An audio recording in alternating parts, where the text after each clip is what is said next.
Est-ce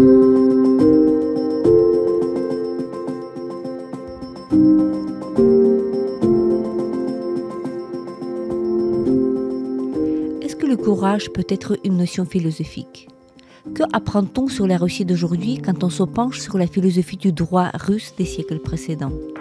Vous écoutez le podcast « L'Ukraine face à la guerre ». Ce podcast est enregistré en Ukraine et par des Ukrainiens.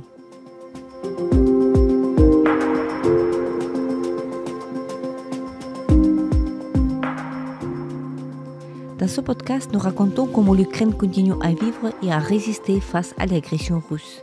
Nous proposons des analyses, mais aussi des témoignages. Nous essayons de vous faire comprendre l'Ukraine, son histoire, sa société et sa culture.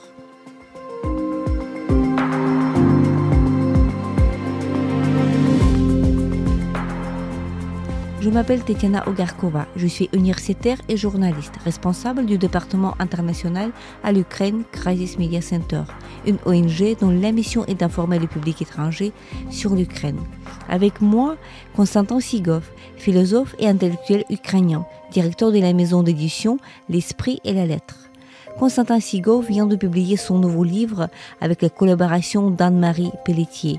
Ce livre s'intitule « Le courage de l'Ukraine ». Une question pour les Européens. Notre discussion va tourner autour de thèmes abordés dans cet ouvrage.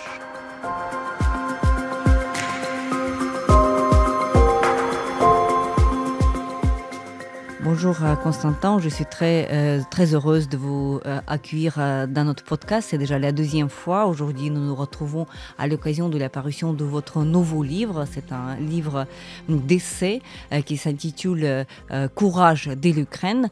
C'est un livre tout récent qui est apparu en France le 5 janvier 2023. C'est un livre qui porte sur la problématique philosophique cette fois-ci et qui englobe vos textes rédigés dans les années précédentes, c'est-à-dire avant cette grande invasion de la Russie en Ukraine qui a eu lieu, rappelons pour nos écouteurs, le 24 février 2022.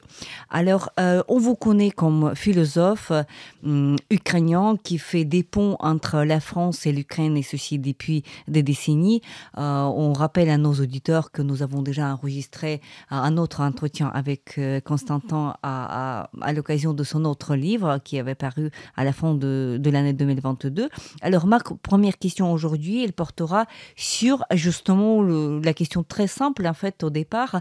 Pourquoi le livre s'intitule-t-il « Le courage de l'Ukraine » ? Pourquoi le terme même du courage vous a paru aussi important pour le mettre en titre ? Et qu'est-ce que ça veut dire pour vous, le courage, comme terme philosophique ? Merci beaucoup. Je suis à la fois accueilli par votre podcast remarquable et je suis très heureux aussi de vous accueillir dans mon bureau ici à l'université Mohyla où nous enseignons tous les deux depuis des années. Et c'est vrai, pour enseigner aujourd'hui ici, il faut du courage. Pour nos étudiants, pour nos collègues, pour chaque Ukrainien à sa place, qu'il travaille pour le front, sur le front ou dans l'enseignement.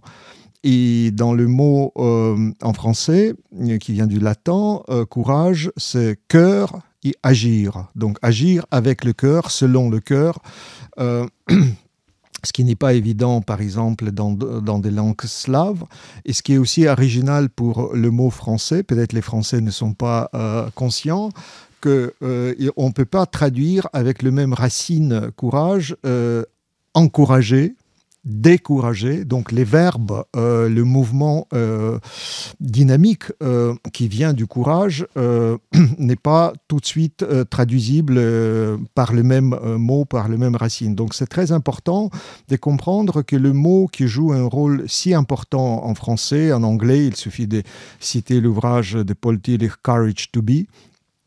Et nous comprenons que la question être ou pas être, c'est justement la question du courage aujourd'hui pour les Ukrainiens. Et je crois que c'est aussi un geste de dire qu'on ne peut plus séparer la philosophie pratique animé par le courage, par le désir de la liberté, de la dignité, et puis la philosophie théorique, analytique, phénoménologique, etc.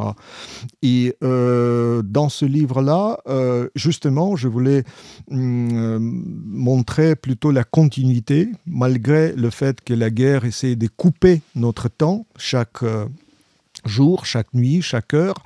Voilà, de montrer que d'une part, il y a notre résistance vraiment très courageuse depuis le 24 février, mais en même temps, il y a tout ce qui précède. Et je crois que les gens qui ont passé par les mois, les jours et les nuits du Maïdan, par la résistance civile sur la place des Maïdan, et donc ce sont plusieurs millions d'Ukrainiens, ils savent déjà, ils ont expérimenté.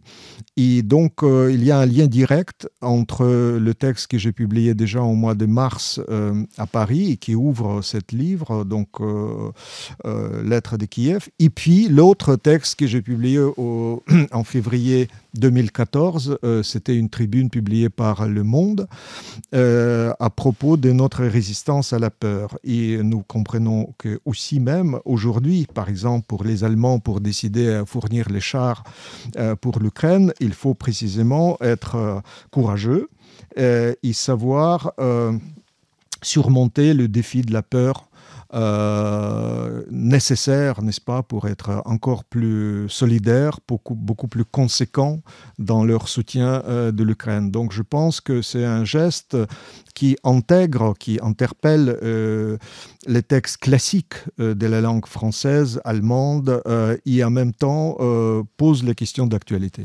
Oui, tout à fait. À la fois, si on dit en français courage, on dirait que l'utilisation de ce terme est beaucoup plus courant qu'en ukrainien. En fait, vous avez bien fait de remarquer qu'en ukrainien, on ne dit pas encourager, exactement, on ne dit pas décourager, on ne dit pas courage, comme ça, d'une manière journalière à tout le monde, voilà, courage. C'est comme si, comme bonne journée, comme on dit bon courage, c'est-à-dire que bon suite de ta journée. Donc, voilà. Donc, c'est vrai qu'il y a une certaine, un emploi qui est différent. Donc, pour la traduction en ukrainien, ça sera peut-être autre chose. On ne dit pas tous les jours смеливость. On ne dit pas ça. Et мужність. Et mужність, voilà. Donc, смеливость ou mужність comme deux synonymes qui pourraient rendre ce courage-là. Ça m'a paru tout à fait intéressant que le livre s'ouvre par cette lettre de Kiev qui était d'ailleurs publiée dans la presse française, cette lettre qui raconte des choses très concrètes, qui raconte votre expérience personnelle lors de fin du mois de février et tout le mois de mars, en fait, voilà, ce que vous avez vécu, ce que vous avez vu, vous y écrivez que vous avez vu les chars russes à distance de 5 mètres, n'est-ce pas, donc les chars russes qui arrivaient vers Kiev, mais à la fois vous évoquez les concepts qui sont des concepts et des idées qui nous sont chers, qui nous encouragent justement, qui nous permettent de continuer notre résistance. Est-ce que, à quel moment est-ce que vous pouvez placer l'idée de recueillir vos textes et en faire tout un livre? Écoutez, l'idée est venue d'ailleurs de l'éditeur qui m'a proposé d'abord déjà, il m'a appelé à Kiev le début mars,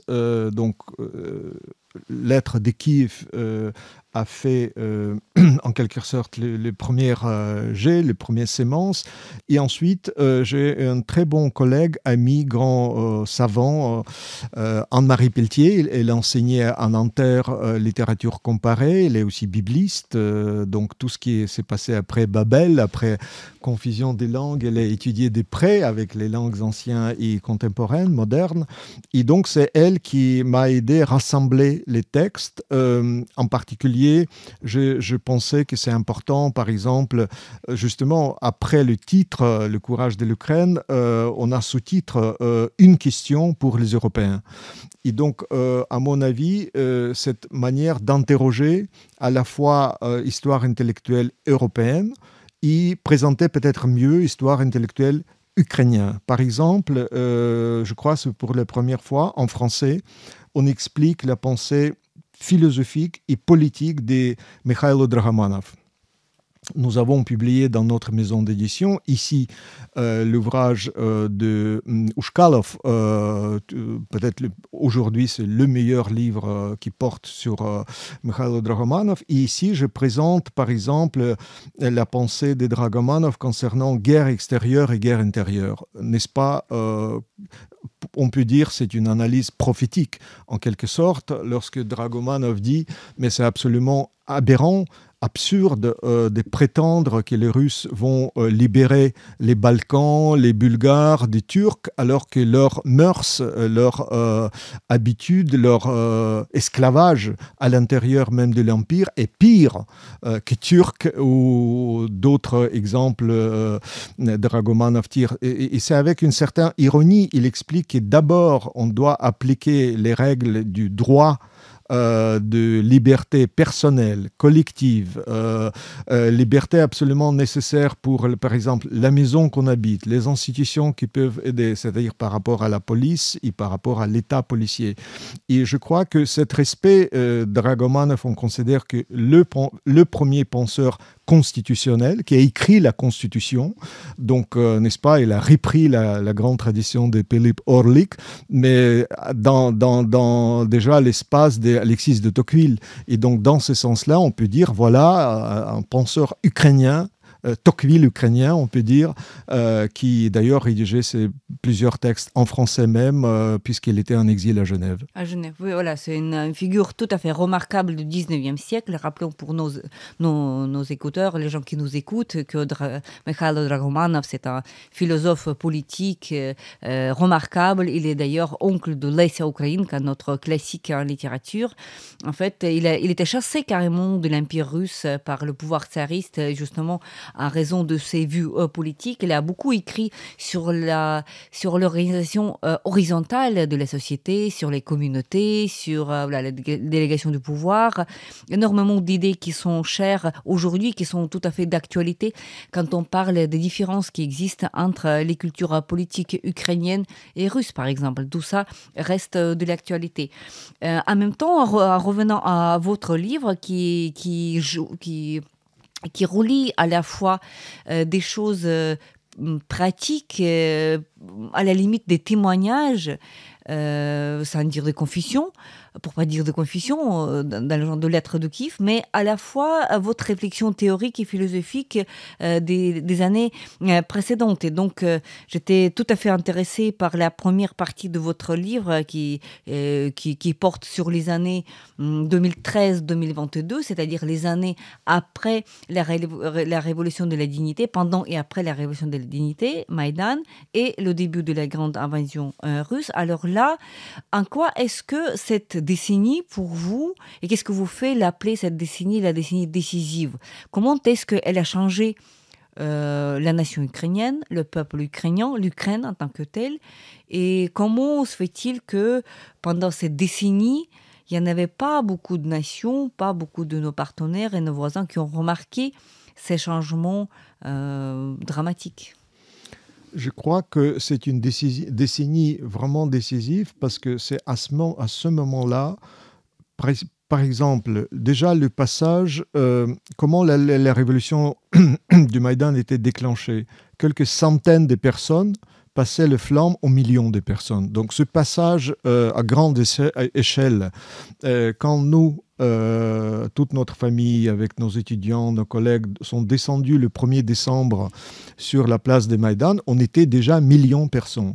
Et donc, le fait que certain nombre d'idées philosophiques, politiques, civiques, questions du droit, ont pris corps, ont pris chair, et donc les gens commençaient à barricader littéralement les rues de Kiev pour défendre le droit, défendre la justice, défendre les règles de l'accord entre l'Ukraine et l'Union européenne, n'est-ce pas, cette association. Donc les règles soient appliquées et qu'on respecte les règles de comportement, comme on a respecté que les rues de Kiev restent toujours propres pendant toute la révolution. Je crois que, voilà, d'ailleurs on était toujours à proximité de l'Institut des philosophies où j'ai tenu ma thèse de doctorat qui porte toujours le nom de Skovoroda, aujourd'hui. Et la conclusion du livre, n'est-ce pas, j'ai voulu conclure, parce que c'est l'année du grand jubilé, 300 ans de la naissance du philosophe Skovoroda, ancien étudiant de notre université Mohila. Et en épilogue de mon livre, il y a Alpha et Omega, relire Skovoroda au temps de la guerre. Et je crois que, par exemple, votre podcast, tous les efforts médiatiques très importants, nécessaires, qui attirent l'attention vers l'Ukraine, sont nécessaires aussi pour que l'attention qui est vraiment prêté par le monde entier à notre bataille, soit aussi en quelque sorte transformé, converti en connaissance de l'Ukraine. Et ici, je trouvais tout à fait pertinent cette question de Skovoroda. Il dit, peut-on tomber amoureux d'une chose qu'on ne connaît pas ? Le foin ne brûle pas sans savoir touché par la flamme. Donc nous sommes touchés par cette flamme et la connaissance de notre culture, de notre histoire intellectuelle est nécessaire pour qu'il n'y ait pas de fatigue par rapport à cette guerre, pour que les gens, surtout dans le monde francophone, découvrent vraiment l'enracinement culturel, intellectuel, historique des choses qui sont tout à fait en commun entre Kiev et Paris, entre l'Ukraine et la France et le monde francophone tout entier. Oui, tout à fait. Et donc, comme vous œuvrez depuis des décennies pour que ça devienne la réalité, c'est toujours la question de traduction, que ce soit de Dragomanov, que ce soit de Skovoroda. On espère que justement, tout cet effort, tout ce courage, en fait, n'est-ce pas, du peuple ukrainien aujourd'hui, il va attirer l'attention sur les penseurs ukrainiens, sur les philosophes ukrainiens, mais aussi sur la littérature ukrainienne, qui est loin de cette image un peu traditionnelle et pittoresque que nous avons de littérature ukrainienne aujourd'hui. Alors, une décennie décisive, en quelque sorte, une décennie qui nous a changé, c'est aussi une décennie très tragique, puisque c'est une décennie qui commence par l'annexion de la Crimée en 2014, par ensuite l'occupation de Donbass, une partie de Donbass où les combats étaient très intenses en 2014 et 2015 et qui se sont affaiblis par la suite. On a tendance d'oublier que la guerre avait commencé il y a des années en fait, donc c'est pas en février 2022. Et donc c'est vrai qu'au fur et à mesure, on voit une apparition d'une nouvelle nation. Et on se pose la question, là vous abordez dans votre lettre de Kiev aussi la question de la Biélorussie. Pourquoi voilà, donc on voit ces différences en fait du fond entre l'Ukraine et Biélorussie qui reste toujours sur le joug autoritaire, pour pas dire totalitaire, de Loukachenko et de Poutine. Donc cette expérience en fait de cette décennie décisive était importante, voire une expérience clé pour les choses aujourd'hui se déroulent d'une manière de laquelle elles se déroulent, n'est-ce pas ? Oui, c'est tout à fait vrai. Et je peux affirmer que, par exemple, l'un des premiers participants du Maïdan qui a donné sa vie pour notre liberté était biélorusse. Donc, nous comprenons que c'est plutôt l'exception, n'est-ce pas, à la règle dans son pays d'origine. Alors, notre souci, que chez nous, l'exception fait la règle. Et par exemple, les gens exceptionnels qui ont lancé la révolution de l'indignité, qui ont lancé la révolution orange en 2004, qui ont été les premiers le 24 février à défendre Kiev et d'autres villes d'Ukraine.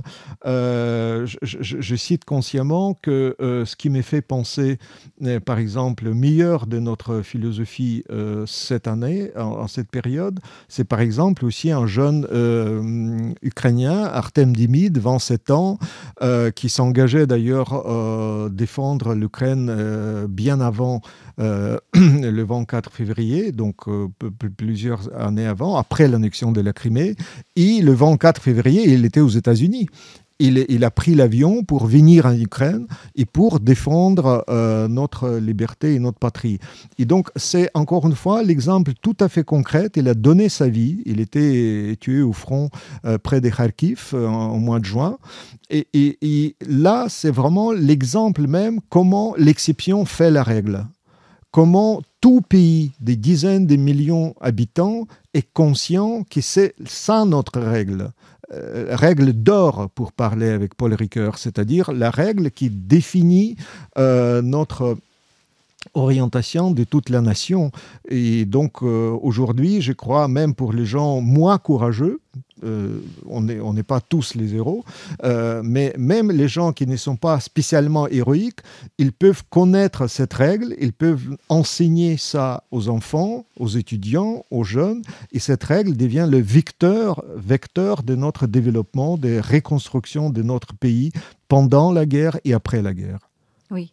Cette idée de la règle que vous évoquiez, vous avez déjà évoqué à plusieurs reprises aujourd'hui lors de notre entretien, cette notion, donc la règle, les règles de jeu, la règle de la vie sociale, c'est un thème tout à fait intéressant et vous l'abordez aussi dans une partie de votre texte qui m'a paru extrêmement clairvoyant, notamment je parle de ce petit chapitre qui porte sur la pensée de droit et la pensée de Berdyaev et voilà son dialogue implicite avec cette pensée juriste. Et donc, là, vous affirmez que dans l'histoire intellectuelle russe, si on parle du 19e siècle, mais on peut prolonger jusqu'à 20e siècle, pourquoi pas, il y a un certain manque de cette pensée de droit. C'est-à-dire cette absence du droit et de philosophie du droit qui est absolument inhabituelle dans le contexte européen.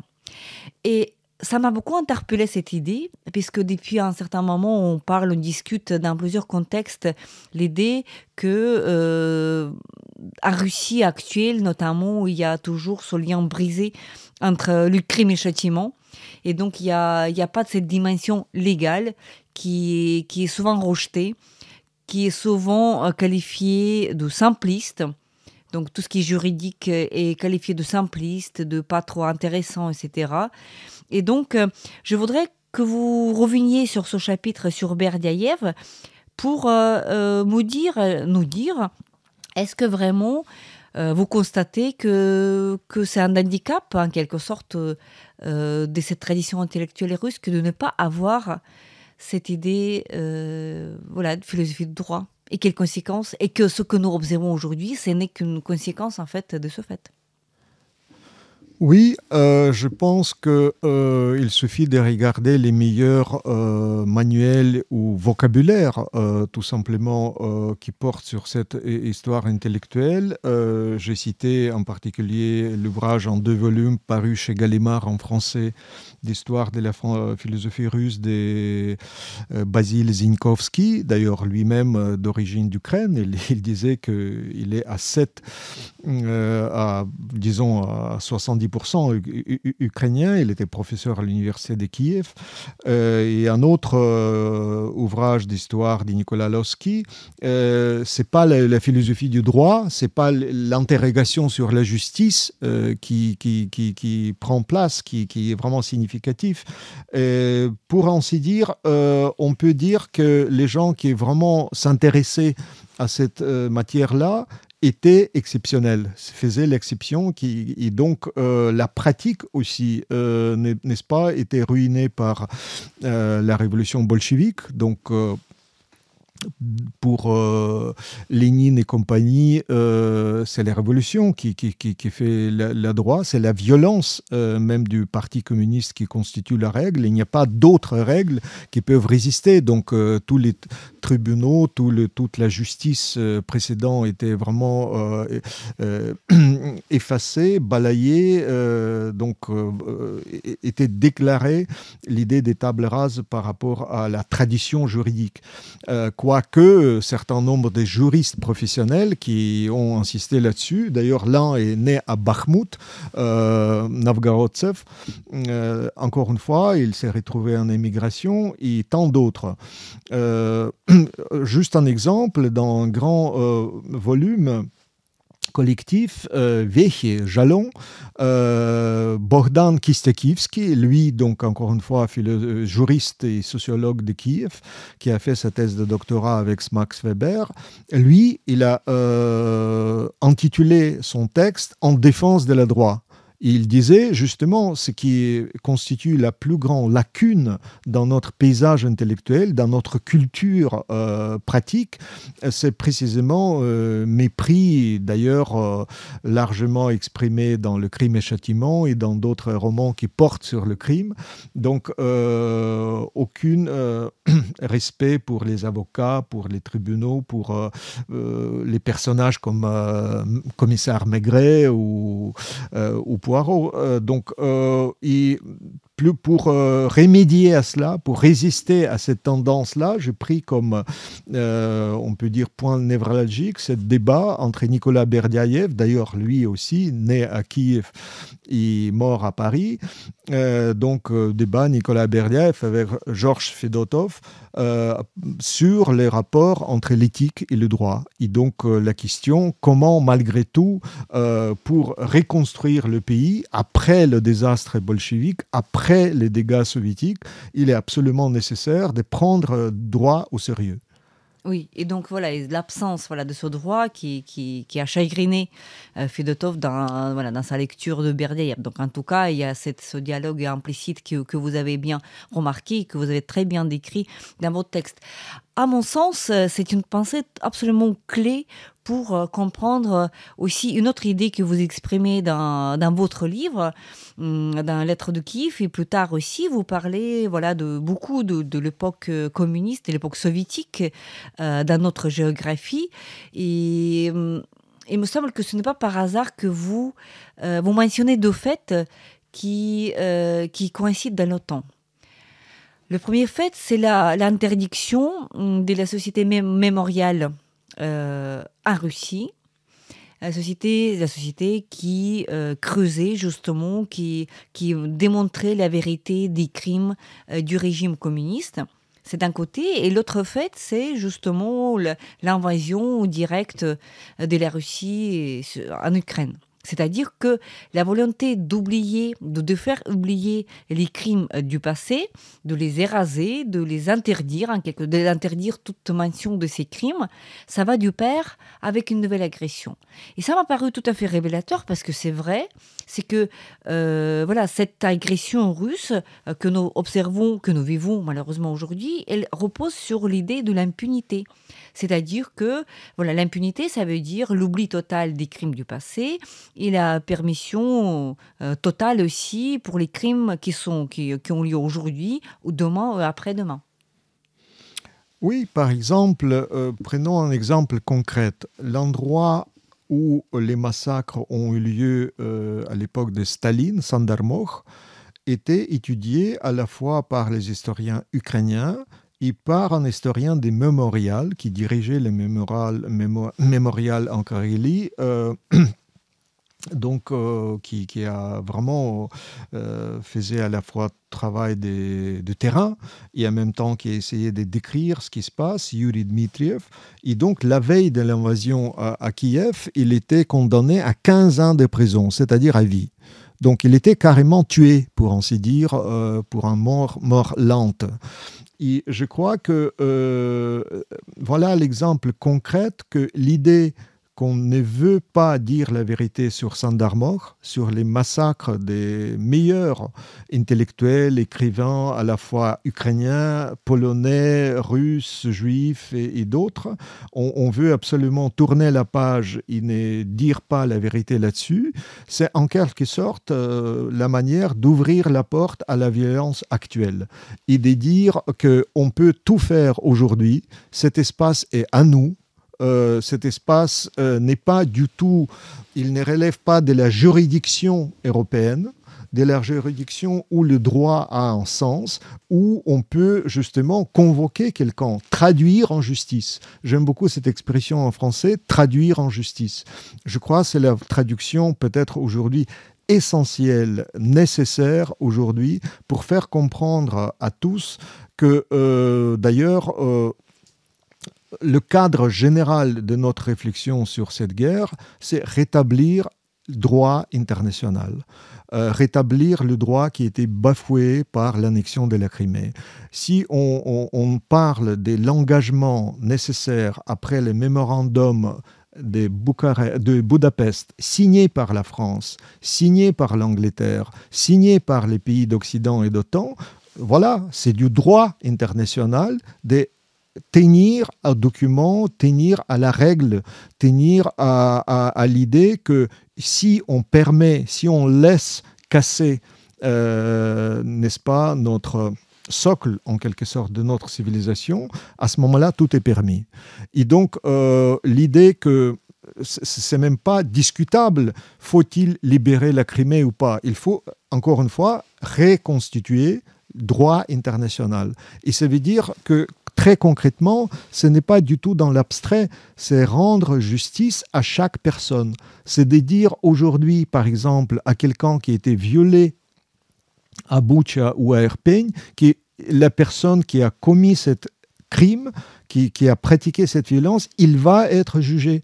Et que la personne qui est en quelque sorte voilà, rétablie dans sa vérité, dans sa dignité, qu'il y a le nom et le visage qui est libéré en quelque sorte de ce passé traumatique. Donc il y a à la fois l'histoire tout à fait personnalisée, et en même temps, il y a le contexte du droit international qui englobe tous les pays démocratiques libres.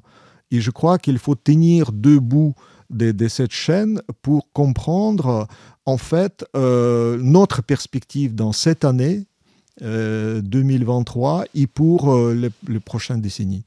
Oui, parce qu'il s'agit de la justice. Voilà, le mot qu'il faut aussi prononcer ici.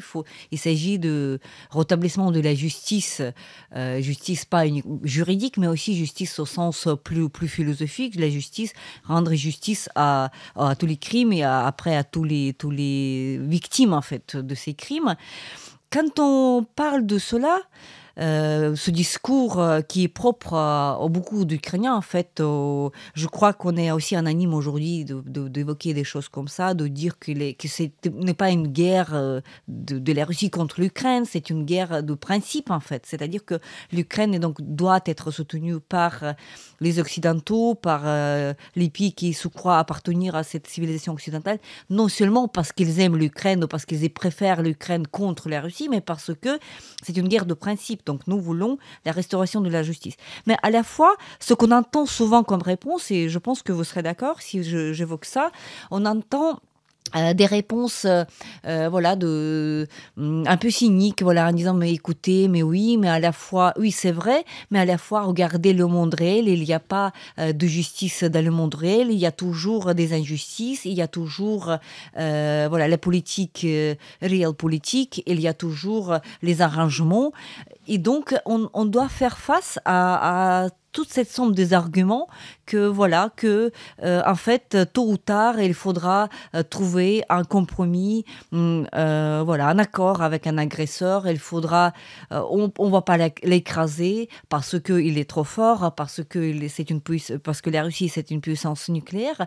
Quelle est votre réponse habituelle à ce type d'argument? C'est une politique d'autruche.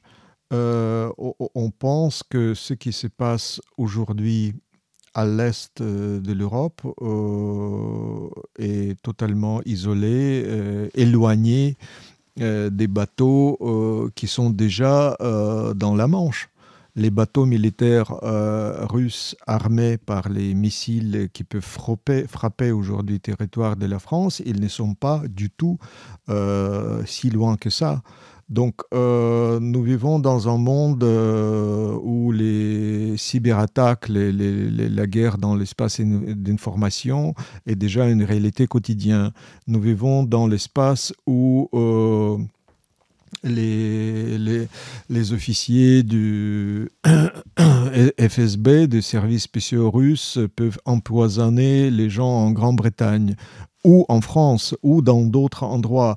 C'est-à-dire, si on laisse impunis certains nombres des crimes commis, documentés, il suffit de citer l'exemple d'anciens officier des services spéciaux russes, Litvinenko, qui était donc empoisonné, tué en Grande-Bretagne, et qui a osé dire publiquement, affirmer que Poutine a fait sauter les maisons en Russie même. C'est-à-dire pour être élu président de la Russie, il a fait sauter les bâtiments comme il vient de sauter un bâtiment à Dnipro.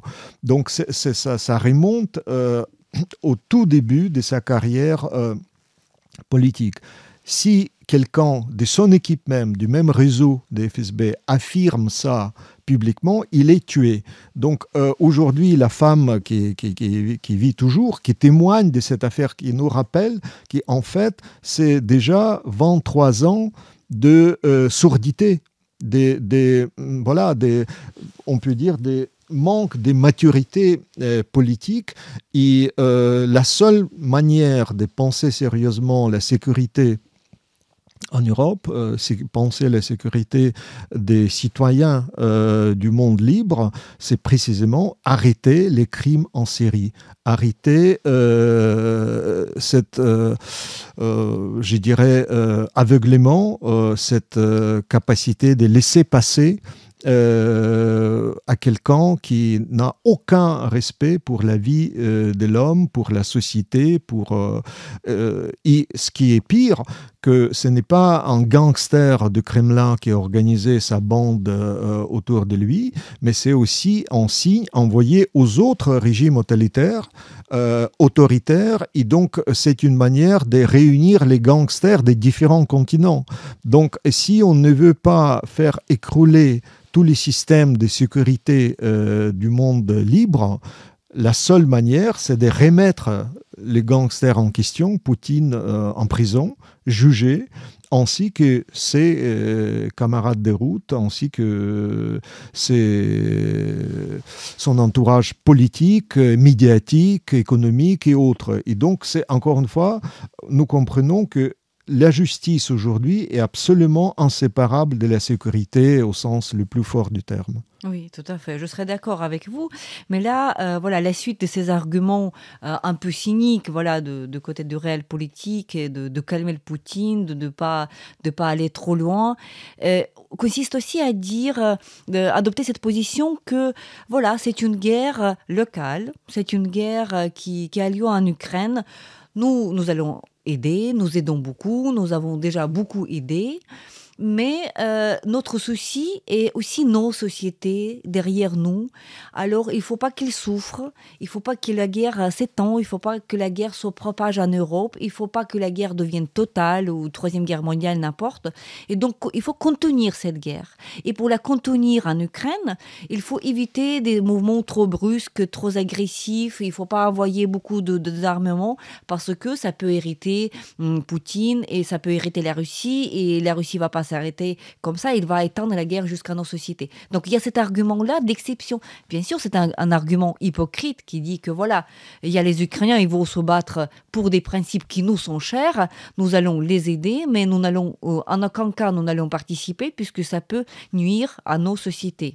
Quel est votre jugement sur ces arguments qu'on entend implicitement ou explicitement parfois dans les débats aujourd'hui ? Écoutez, les Français ont bien appris le mot Zaporizhzhia, difficilement prononçable, mais tout le monde sait que c'est la plus grande station atomique de l'Europe. Et tout le monde sait que la sécurité sur cette station ou sur une autre station, Tchernobyl, qui est beaucoup plus connue depuis plusieurs décennies dans le monde entier. Encore une fois, c'était d'ailleurs le cible de l'agression russe depuis le 24 février. Les soldats tout à fait barbares, ignorant complètement la physique nucléaire, ont commencé à faire n'importe quoi sur le site même de Tchernobyl. Donc, protéger la sécurité des familles, des enfants, de chaque citoyen normal en France, qui est parfaitement avisé que les nuages nucléaires ne s'arrêtent pas à la frontière de la France ou de la frontière de l'Allemagne, etc. Il est clair, encore une fois, qu'on est exactement dans le même bateau. Et les dégâts, d'ailleurs, écologiques provoqués par cette guerre, ça touche, encore une fois, tous les continents. L'agression en matière du blé, par exemple, des alimentaires, ça touchait, encore une fois, plusieurs continents. continent. Donc, l'idée qu'on peut s'isoler sur une petite île de France ou une autre île plus ou moins protégé et qu'on est sous l'abri, c'est une illusion qui ne tient plus debout. Donc, il faut comprendre qu'on est déjà entré dans une autre période où uniquement la solidarité et le regard beaucoup plus ouvert, clair et courageux, d'ailleurs, permet tout simplement d'abord très concrètement comprendre dans quelle réalité nous sommes vraiment historiquement, politiquement, sur le plan civil aussi déjà amenés, et puis comment remédier à certain nombre de maladies sociales, politiques, écologiques, etc., pour ne pas, encore une fois, après coup, après une catastrophe, par exemple, nucléaire ou autre, dire mais pourquoi on n'a pas fait le nécessaire, etc. Donc, à mon avis, pour ne pas accuser les autres, ou soi-même d'ailleurs, ce qui est parfois encore plus grave, et pour vraiment garantir aux générations qui entrent dans cette vie à la fois active, sociale et politique, voilà, il faut un peu changer, à mon avis, l'agenda. Il faut regarder comment remettre un peu plus d'ordre dans la maison et de cette façon-là, protéger la maison européenne. Oui. Et sans doute la dernière question qui peut-être n'est pas explicite dans votre livre, mais c'est une question qui est quand même liée à votre livre et liée à toutes les problématiques que nous discutons en Ukraine aujourd'hui. C'est la question, parce que vous levez beaucoup de questions morales, éthiques dans votre livre, même religieux, parce qu'il y a tout un chapitre sur l'Église autocéphale, un chapitre que je recommande vivement, mais ma question serait de l'ordre éthique. Nous discutons aujourd'hui, donc on a tendance d'entendre, surtout dans les médias occidentaux, les expressions telles que la guerre de Poutine ou le régime qui est coupable de cette guerre, le régime qui est là. Et comme ça, sans mentionner la société qui est là, derrière ce régime. Et donc, pour vous, en tant que philosophe, vous savez faire des distinctions très fines. Votre version de distinction entre la culpabilité et la responsabilité. Si on prend toute la population de la Russie, qui, selon vous, est coupable et qui est responsable de cette guerre et pourquoi ? N'est-ce pas, c'est la question centrale pour Karl Jaspers dans son ouvrage classique sur la culpabilité et la responsabilité en Allemagne après la Seconde Guerre mondiale, après le régime nazi. Au départ, Jaspers était pas tout de suite compris, parfois marginalisé. Il a même, il devait donner des cours d'enseigner en Suisse, mais avec le temps, en fait, son regard sur la culpabilité et la responsabilité est devenu mainstream, devenu vraiment la philosophie pratique, philosophique, politique centrale du Bundestag, des gens qui voulaient malgré tout restaurer, reconstruire l'Allemagne de l'époque. Et d'ailleurs, c'était la seule philosophie qui a vraiment marché, qui a permis vraiment à l'Allemagne, à la société allemande, de ne pas tout simplement essayer de jouer amnésie, d'ailleurs n'est pas retombé dans ressentiment, comme ça a été le cas après la Première Guerre mondiale, donc ce qui a donné le fascisme et tous les dégâts politiques et sociaux. Et donc, je pense que la vraie question, c'est de comment pas seulement traduire la pensée de Jaspers en langue russe, mais dans la réalité. C'est-à-dire, c'est vrai que la pratique, par exemple, du Nuremberg, la pratique de certains nombres des tribunaux, la pratique de l'enseignement, à la fois adressé aux adultes, aux enfants et tous azimuts, donc tout ça, ça fait système. Ça fait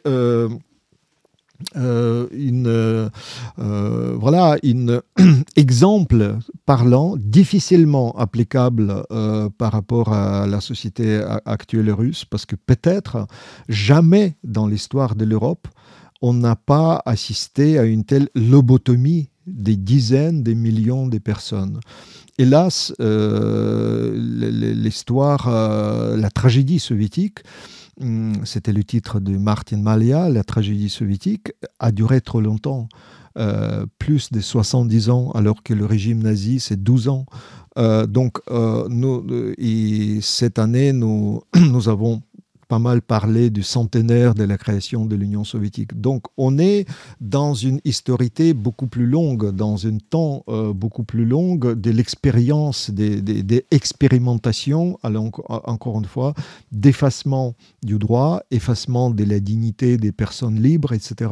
Donc, la vraie question, avec quels moyens, avec quels instruments les bonnes idées de l'expérience allemande peuvent être transformées, préparées, pensées par les gens qui continuent à faire l'exception à cette société, qui sont parfois en prison, comme en particulier Dmitriev déjà cité, on peut citer encore d'autres, mais comment au moins préparer quelque chose d'exceptionnel pour que, au moment historique préparé nécessairement politiquement, après la défaite militaire, après un certain nombre des effets des sanctions, après la transformation de l'économie, etc., vraiment le grand retour de la justice. Et surtout, ne pas répéter l'erreur de l'époque des perestroïka.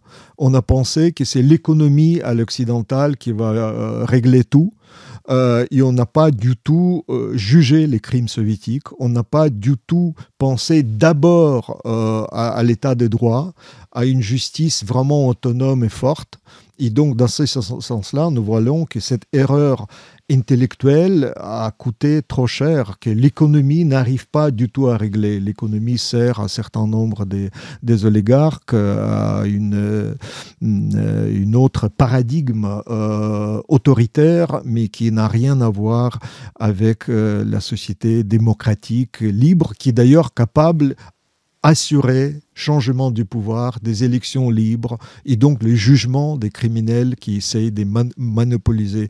Et donc, voilà, il ne suffit pas uniquement faire sortir la mafia qui est aujourd'hui au pouvoir en Kremlin, il faut préparer aussi le certain nombre des balances des forces, des éléments qui peuvent interdire le retour en arrière dans no man's land, dans l'absence du droit total. Et là-dessus, je crois qu'il faut vraiment une forte collaboration de tous les pays d'OTAN, de l'Union européenne, et un jugement peut-être beaucoup plus réel, beaucoup plus sobre, forte par rapport aux prochaines décennies du travail des Hercules. Sans oublier que l'Allemagne, pour passer tout ce chemin de transformation, était d'abord occupée, n'est-ce pas? Donc c'était une défaite militaire tout à fait écrasante, tout à fait claire, puisque l'armée soviétique était à Berlin, Berlin était détruit. Donc ce qu'on ne peut pas espérer, étant donné l'état actuel de choses, pour Russie, parce qu'aucun pays ne peut occuper la Russie, tout simplement parce que le pays est trop grand, ni l'Ukraine, ni avec les partenaires. Donc malheureusement, je pense que ça sera une histoire très compliquée, étant donné votre idée très juste sur la justice, sur l'absence de cette justice et cette idée de l'impunité qui est tellement enracinée dans la société russe qu'il est extrêmement difficile de l'extraire et puis de changer le cours de choses. Voilà, ça pose devant nous un avenir assez incertain, mais on espère que le courage des Ukrainiens, de l'Ukraine, va aider d'aller dans la bonne direction, n'est-ce pas? Merci beaucoup, Constantin, pour cet entretien, pour vos idées et pour votre livre.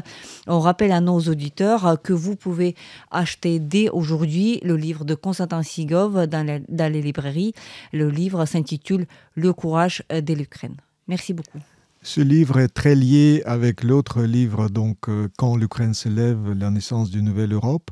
Et je crois que le tandem pourra peut-être inspirer à la fois sur l'actualité et sur les prémices historiques et intellectuelles. Merci pour notre dialogue et pour vos podcast tout à fait passionnant. Merci.